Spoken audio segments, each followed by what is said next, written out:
ابن دیلمی رحمہ اللہ سے روایت ہے، انہوں نے کہا میرے دل میں تقدیر کے مسئلے میں شبہ پیدا ہوا، جس سے مجھے خطرہ محسوس ہوا کہ کہیں وہ میرا دین اور کام یعنی معاملات تباہ نہ کر دے۔ چنانچہ میں حضرت ابی بن کعب رضی اللہ تعالیٰ عنہ کی خدمت میں حاضر ہوا۔ میں نے کہا، ابو منذر، میرے دل میں تقدیر کے بارے میں شبہ پیدا ہو گیا ہے، جس سے مجھے اپنے دین اور معاملات کے بارے میں خرابی کا خوف ہے۔ مجھے اس کے متعلق کچھ فرمائیے، شاید اس سے اللہ تعالیٰ مجھے فائدہ بخش دے۔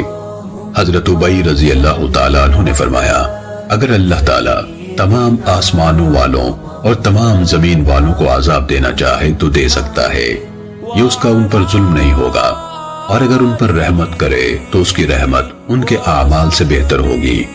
اور اگر تیرے پاس احد پہاڑ جتنا سونا ہو یا احد پہاڑ جتنا مال ہو اور تو اسے اللہ کی راہ میں خرچ کر دے تو تیرا یہ عمل قبول نہیں ہوگا جب تک کہ تو تقدیر پر ایمان نہ لائے۔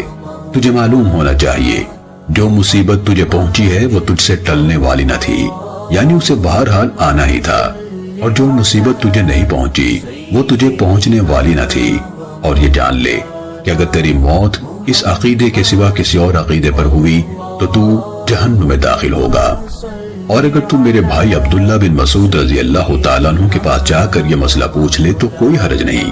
چنانچہ ابن دیلمی رحمہ اللہ فرماتے ہیں، میں حضرت عبداللہ رضی اللہ تعالیٰ عنہ کی خدمت میں حاضر ہوا اور ان سے یہ مسئلہ پوچھا۔ انہوں نے بھی وہی بات فرمائی جو حضرت ابی رضی اللہ تعالیٰ عنہ نے فرمائی تھی، اور فرمایا، اگر تو حذیفہ رضی اللہ تعالیٰ عنہ کے پاس جائے اور مسئلہ دریافت کرے تو کوئی حرج نہیں۔ چنانچہ میں حضرت حذیفہ رضی اللہ تعالیٰ عنہ کی خدمت میں حاضر ہوا اور ان سے پوچھا۔ انہوں نے وہی بات فرمائی جو دوسرے دونوں حضرات نے فرمائی تھی، اور فرمایا، حضرت زید بن ثابت رضی اللہ تعالیٰ عنہ کے پاس جا کر ان سے پوچھ لو۔ پھر میں حضرت زید بن ثابت رضی اللہ تعالیٰ عنہ کی خدمت میں حاضر ہوا اور ان سے مسئلہ پوچھا۔ انہوں نے فرمایا، میں نے رسول اللہ صلی اللہ علیہ وسلم سے یہ ارشاد سنا ہے، آپ نے فرمایا، اگر اللہ تعالیٰ تمام آسمانوں والوں اور سب زمین والوں کو عذاب دینا چاہے تو دے سکتا ہے، یہ اس کا ان پر ظلم نہیں ہوگا، اور اگر ان پر رحمت کرے تو اس کی رحمت ان کے اعمال سے بہتر ہوگی۔